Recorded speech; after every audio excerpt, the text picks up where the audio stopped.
नमस्ते दोस्तों। आज की जो कहानी है वो कहानी बहुत ही मार्मिक है। इस कहानी को आप 2 मिनट निकाल कर ज़रूर सुनें और कहानी को अंत तक ज़रूर सुनें और ज़्यादा से ज़्यादा शेयर करें। ये कहानी मानवीय संवेदनाओं को झकझोर देने वाली एक दुख भरी कहानी है। इसे अंत तक ज़रूर सुनें, आप इससे कुछ ना कुछ ज़रूर सीख कर जाएंगे। तो चलिए कहानी शुरू करते हैं। मैं हरा थका काम से घर वापस जा रहा था। कार में शीशे बंद होते हुए भी जाने कहाँ से ठंडी ठंडी हवा अंदर आ रही थी। मैं उस सुराग को ढूंढने की कोशिश करने लगा पर नाकाम रहा। कड़ाके की ठंड में आधे घंटे की ड्राइव के बाद मैं घर पहुंचा। रात के 12 बज चुके थे। मैं घर के बाहर कार में से आवाज़ देने लगा। बहुत देर हॉर्न भी बजाया। शायद सब सो चुके थे। 10 मिनट बाद खुद ही उतरकर गेट खोला। सर्द रात में सन्नाटे में मेरी जूते की आवाज़ साफ सुनी जा सकती थी। कार अंदर कर जब दोबारा गेट बंद करने लगा तभी मैंने देखा एक 8 से 10 साल का बच्चा अपने कुत्ते के साथ मेरे घर के सामने फुटपाथ पर सो रहा है। वह एक अटफटी चादर ओढ़े हुए था। उसको देखकर मैंने उसकी ठंडक महसूस करने की कोशिश की तो एकदम सकपका गया।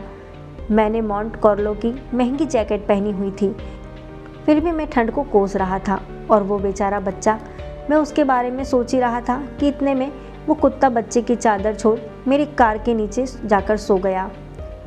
मेरा कार का इंजन गर्म था, शायद उसकी गर्माहट कुत्ते को सुकून दे रही थी।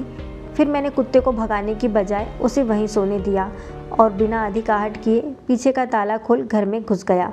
सबके सब सो रहे थे। मैं चुपचाप अपने कमरे में चला गया। जैसे ही मैंने सोने के लिए रजाई उठाई उस लड़के का ख्याल मन में आ गया। सोचा मैं कितना स्वार्थी हूँ, मेरे पास विकल्प के तौर पर कंबल, चादर, रजाई सब थे, पर उस बच्चे के पास एक अटफटी चादर भर थी। फिर भी वो बच्चा उस अटफटी चादर को भी कुत्ते के साथ बांटकर सो रहा था और मुझे घर में फालतू पड़े कंबल और चादर भी किसी को देना गवारा नहीं था। यही सोचते सोचते न जाने कब मेरी आंख लग गई। अगले दिन सुबह उठा तो देखा घर के बाहर भीड़ लगी हुई थी। बाहर निकला तो किसी को बोलते सुना, अरे वो चाय बेचने वाला सोनू कल रात ठंड से मर गया। मेरी पलकें कांपी और एक आंसू की बूंद मेरी आंखों में झलक गई। उस बच्चे की मौत से किसी को कोई फर्क नहीं पड़ा, बस वो कुत्ता अपने नन्हे दोस्त के बगल में गुमसुम बैठा था, मानो उसे उठाने की कोशिश कर रहा हो। दोस्तों, ये कहानी सिर्फ एक कहानी नहीं है, यह आज के इंसान की सच्चाई है। मानव से अगर मानवता चली जाए तो वो मानव नहीं दानव बन जाता है। और शायद हम में से ज़्यादातर लोग दानव बन चुके हैं। हम अपने लिए पैदा होते हैं, अपने लिए जीते हैं और अपने लिए ही मर जाते हैं। ये भी कोई जीना है? चलिए एक बार फिर मानव बनने का प्रयास करते हैं। चलिए अपने घरों में बेकार पड़े कपड़े ज़रूरतमंदों को देते हैं। चलिए कुछ गरीबों को खाना खिलाते हैं। चलिए किसी गरीब बच्चे को पढ़ाने का संकल्प लेते हैं।